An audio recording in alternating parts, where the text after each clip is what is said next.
So Jonah chapter 4, picking up in verse 3. So verses 1 and 2, Jonah's talking to the Lord about his frustration, the way that the Lord is handling his situation with the Ninevites, letting him know that he knew God would just more than likely turn out to be nice, and he didn't want that. That's why he didn't want to go. And in verse 3, therefore now. So therefore is one of those hook words that makes you want to look back and see what is hooking to previously. So because I knew these things about you, I knew you were kind and gracious and merciful, and you might relent. Okay, because I knew that, and because that's what you did. Now, O Lord, please take my life from me, for it is better for me to die than to live. Wow. He has come a long way from his opinion in the belly of the fish when he had every opportunity to die. And he called out to God and he begged God to rescue him. He remembered the Lord. He turned his face to the Lord, and he made promises to the Lord. But now that God has not acted in a way to suit him, he wants to be dead. This is a temper tantrum. This is a fit of carnality. And we can look at Jonah all day long and think how ridiculous he is, and truly he is. But are we Jonah? Are there times that God does not do things to suit you? Are there times that you're expecting a certain outcome and he doesn't do it? You want the bad guys to get what's coming to them, and then he shows mercy to them. You look at your own life and you think, well, they've got it better than me.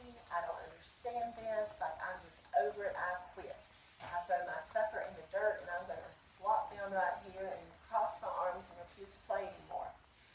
We can be like that, and it is a stench in the nostrils of God. See, what is going on here is Jonah had his own agenda. Jonah wanted God to do things a certain way, and he was willing to play along if it would turn out like he wanted it to. But if it wouldn't, he was finished with it. And so he thinks he'd be better off dead than living in a world where God showed mercy to his enemies. So verse 4, then the Lord said, is it right for you to be angry?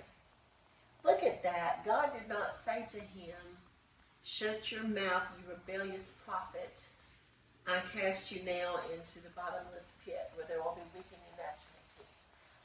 He certainly would have been justified to have said that, but instead he asked him a question. Is it right for you to be angry?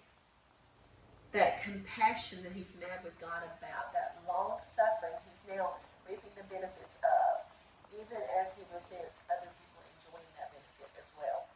And God is trying to steal, to win him, to woo him, to turn his heart in the right direction. So he's asking him a probing question in the hopes that he will recognize his sin and get the right attitude.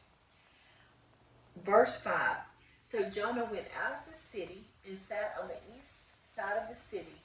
There he made himself a shelter and sat under it in the shade till he might see what would become of the city.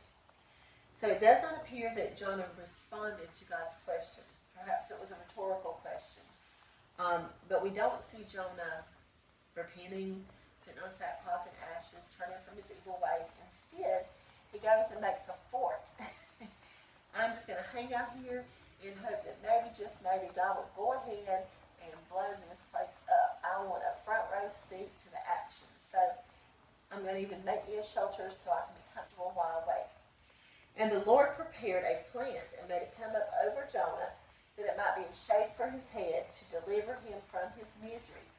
So Jonah was very grateful for the plant. Here he is pouting, a wrong attitude, and yet we see God just continuing to be good, kind, compassionate, and merciful. As he sits there in the mess he's made, God sends a plant to give him shade. And previously, we've been kind of keeping up with some different miracles that God had done. God had prepared the fish. God had hurled the storm on the sea. And now we see apparently a very quick growing plant just come up out of nowhere and make a shelter for him. So we will pick up in verse 6 in the next video.